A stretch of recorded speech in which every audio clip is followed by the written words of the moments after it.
Donc là on est sur mon terrain de prédilection, c'est l'épingle à cheveux. C'est vrai que c'est vraiment un exercice que j'adore faire, d'autant que sur celle-là on a vraiment trouvé une qui est idéale. On n'a pas besoin de sortir le pied, c'est tout en glisse, donc on va regarder ça en image. Concernant le freinage, le but c'est d'essayer de réguler sa vitesse, pas essayer d'arriver trop en kata, trop lentement, essayer d'avoir une vitesse constante. Après on pourra toujours essayer de repousser un peu son freinage, mais seulement une fois qu'on aura maîtrisé son virage. Donc le freinage, là, toujours pareil, on appuie fort sur le frein avant, l'arrière plus ou moins bloqué. Mais par contre, au moment où on va rentrer dans le virage, il va vraiment falloir relâcher son frein avant. On va garder le frein arrière pour redonner un petit peu de vitesse, un peu d'inertie dans le virage à l'entrée. Alors que si on reste trop sur le frein avant, on ne va pas réussir à engager de mouvement parce que l'avant risque un petit peu de bloquer, de glisser. Bon, on le voit, c'est pas toujours tip top quand on se présente dans le virage, il peut y avoir une pierre, un dévers. Donc voilà, pensez à relâcher le frein avant et commencer à engager les épaules. Ça, c'est vraiment l'entrée du virage.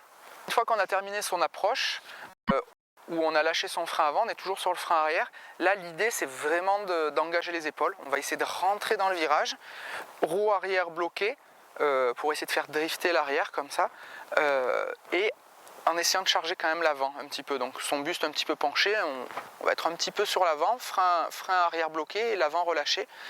Et on va essayer d'engager ses épaules avec un petit peu sa tête, son regard. On va essayer vraiment de tourner tête, épaules, buste et le vélo qui se casse la gueule. Alors en ce qui concerne la position, une fois qu'on a fini son freinage où on est relativement bas, les fesses en arrière, pied parallèle en entrée, hein, toujours pareil. Une fois qu'on aura amorcé le virage, on a toujours les pieds parallèles, on ne quitte pas cette position-là. Il n'y a qu'au moment où on va avoir fini de glisser. En fait, le but pour éviter de casser le virage et d'être obligé de sortir le pied ou de vraiment avoir quelque chose de pas rond, il va falloir reprendre son pédalage relativement tôt, voire très très tôt, et ça au milieu du virage. Donc en fait la difficulté c'est au moment de la transition, arriver, être bloqué, faire glisser l'arrière du vélo, et le but à un moment donné c'est de relâcher le frein et de reprendre son pédalage très tôt pour ressortir du virage. Ce qu'on peut voir sur les images, c'est qu'il n'est jamais trop tôt pour accélérer, et ça c'est vraiment important. Dès le milieu, en fait, mais en fait dans son esprit, très très tôt dans le virage, une fois qu'on a glissé, on va donc reprendre son accélération. Donc l'idéal c'est le plus tôt possible pour essayer de faire un mouvement fluide.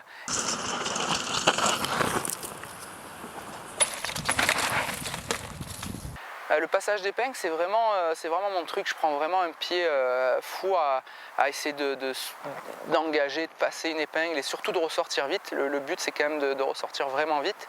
J'ai commencé sur ce genre de terrain, comme à Cap d'Aille par exemple, où il y avait énormément d'épingles, où j'avais gagné ma première manche de Coupe du Monde. Encore cette année, au Cap Vert, il y avait des épingles tous les 50 mètres, donc c'était un régal et c'est ce qui m'a permis aussi de gagner. C'était pas forcément sur les autres sections. Donc n'hésitez surtout pas à vous entraîner parce que c'est pas forcément un exercice qui vient tout seul. Voilà, il faut, comme je disais tout à l'heure, engager, freiner, machin, mais tout ça il faut le mettre en application. Et c'est qu'avec, on va dire, une fois qu'on arrête de réfléchir, que c'est naturel, qu'on arrive à bien le faire.